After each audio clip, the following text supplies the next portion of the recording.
Okay, well, we're talking about Christianity and dolphins. Well, I guess I'll start with saying I was actually raised as a Christian, which is quite surprising and impressive, given the fact that I was reared by dolphins.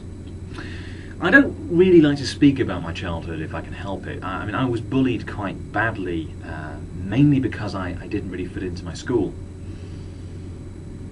And that's not a pun. No, because as we all know, dolphins don't go around in schools. They go around in pods. Now that's funny.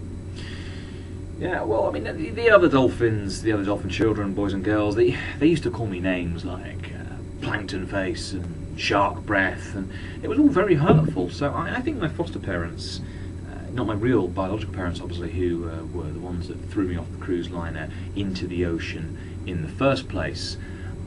No, I'm talking about my dolphin foster parents, Flipper and Echo, were their names. I think they gave me Christianity in order to try and give me some kind of purpose in life. Oh my God, that was bad. That was really bad.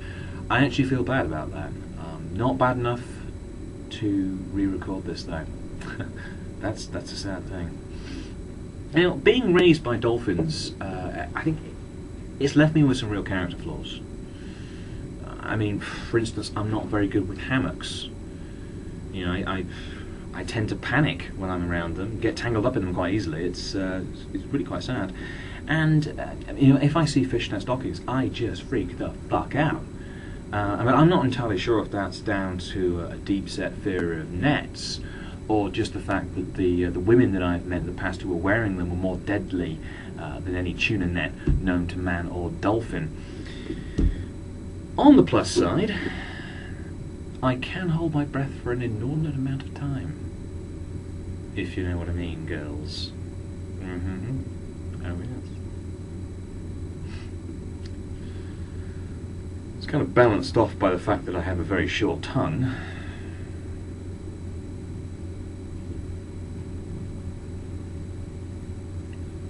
Yeah, you can see where I'm going with that one, really. But yeah, whilst we're on the subject of dolphins and sex, I actually came across a website a few years back. It's called www.sexwork.com, and I shit you not, this is a real website, and you can check it out if you want to. Go and look at it. I'm not responsible for its content.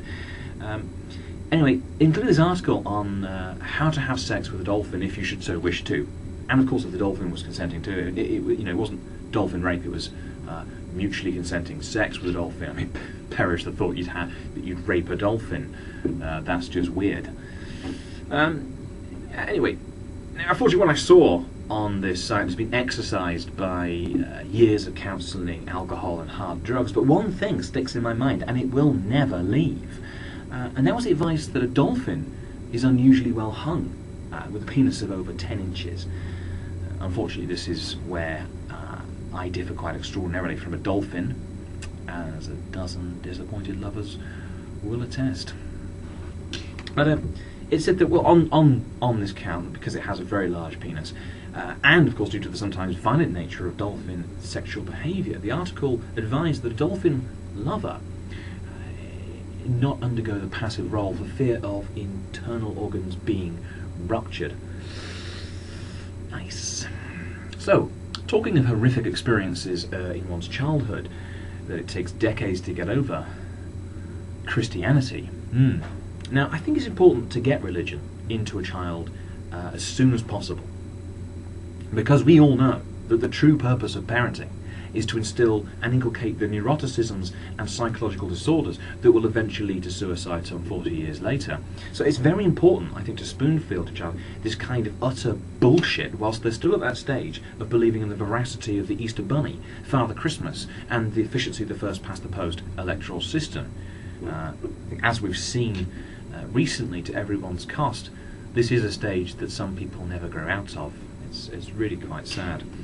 Now, I'm glad to say that I've just about made a full recovery from Christianity. I now only suffer the residual guilt, bitterness, self-hatred and bouts of sudden irrationality that are allegedly only to be expected on the route to throwing off the shackles of an overgrown superstition and becoming a fully functioning human being / dolphin. Now, of course, it's not just childhood, which is prime time for being brainwashed, but those inevitable low points in one's life. For instance, when you deliberately make the mistake in the morning of trying to pay your girlfriend £50 for last night's sex, and she makes a mistake of tucking the money into her bra and giving you change, and horrible realisation dawns on you both. That moment of self-disgust when you're admitted into hospital with a banana lodged into your rectum, and you spin a long story about how you had a bag of shopping and you locked yourself out of the house by mistake, and you tried climbing in through a window but you fell and snagged your trousers on the way down, which came off, and then you landed on the shopping arse first, which rammed the banana into your bared anus, only to then have the nurse ask you at what point the condom got onto the banana. I mean, just those common everyday occurrences that everybody has experienced, which make you look at yourself in the mirror and ask, what kind of filthy, low-life scumbag are you? Now, it is points like these that religion jumps at the chance of an easy kill.